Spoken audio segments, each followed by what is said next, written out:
Hey YouTubers, welcome to my video about sex. As you can see, I've dimmed the lights to set a mood. I've lit some candles. We're gonna have a good time. Actually, no.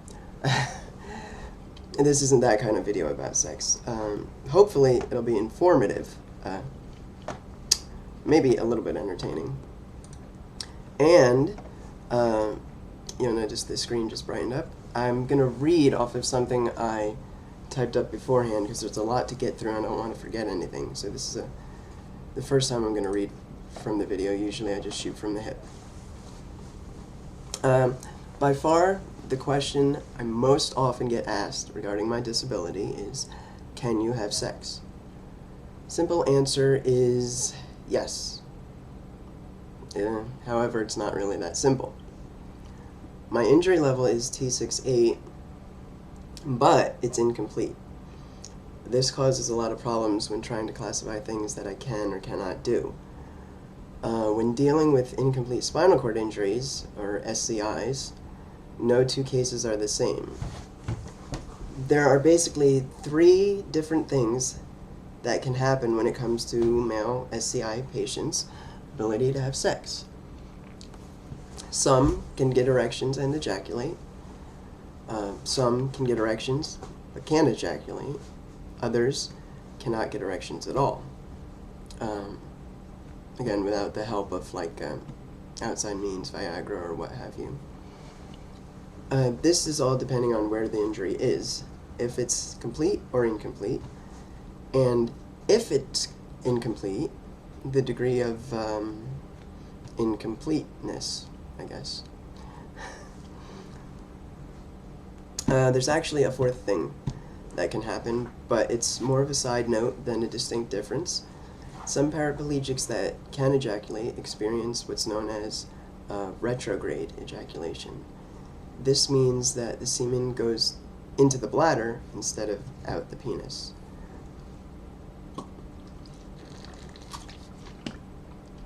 Sorry.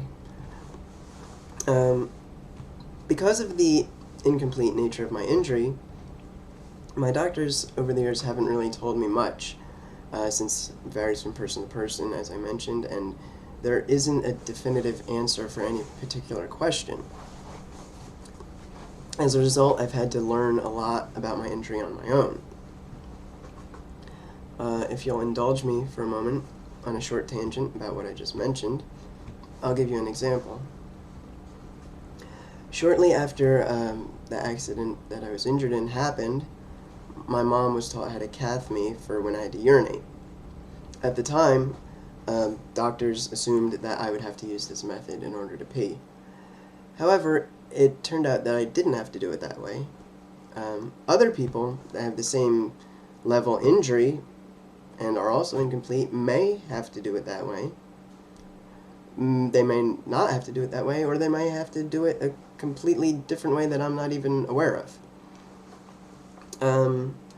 Pretty much the only difference there is from me taking a piss and a regular person, is that I do it sitting down. Although I have stood in my braces and urinated that way. So anyway, back to the original topic of sex. I'm gonna get a drink real quick.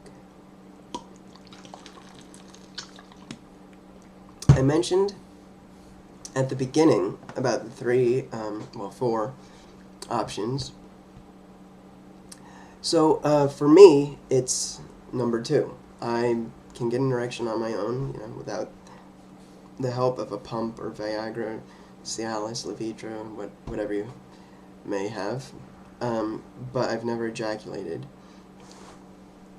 Now, without getting into too much gross detail, there have been occasions when, after a period of arousal, I had to urinate and found what appeared to be semen coming out of my penis. So it's possible that once in a while I've experienced retrograde ejaculation and not realized it. Additionally, there have been times where pre-ejaculate has come out. Bottom line is that I've never actually seen semen come out of my penis while it's erect. It's usually only after the fact, if at all. Since this happens to numerous paraplegics and possibly some quadriplegics, a few companies have come up with different products meant to fix that issue.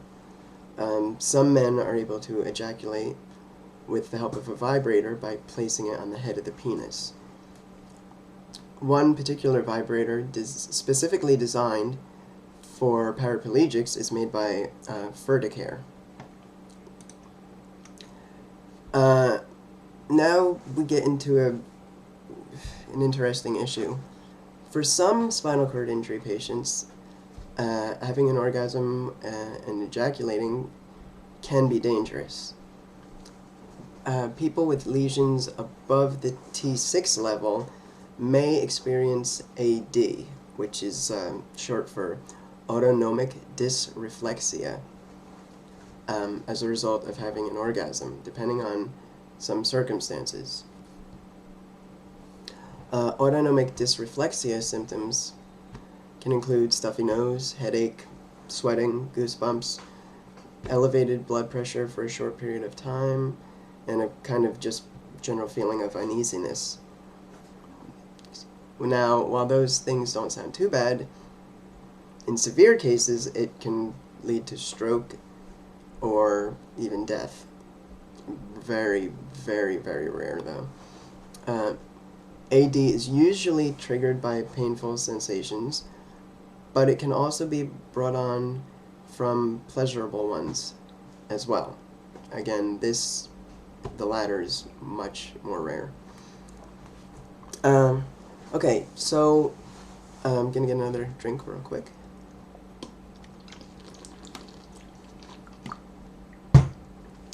Okay, so I want to just take some time to discuss something that I probably should have talked about earlier in the video, but I wasn't sure where to fit it in.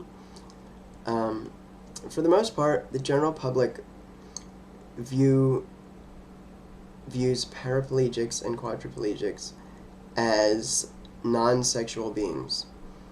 For many, if not all, paraplegics and quads, this is untrue.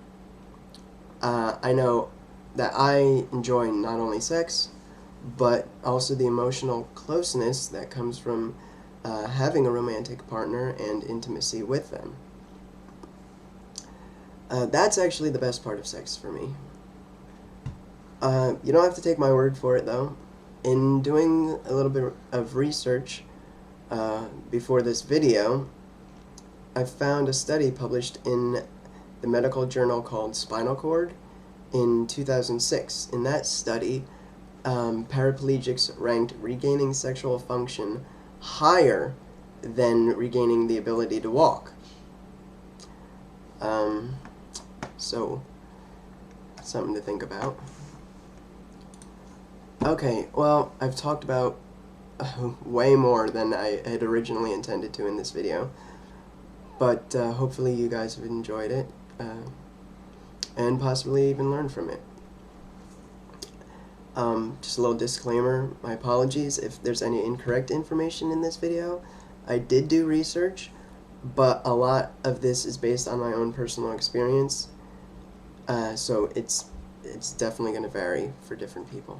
Thanks for watching.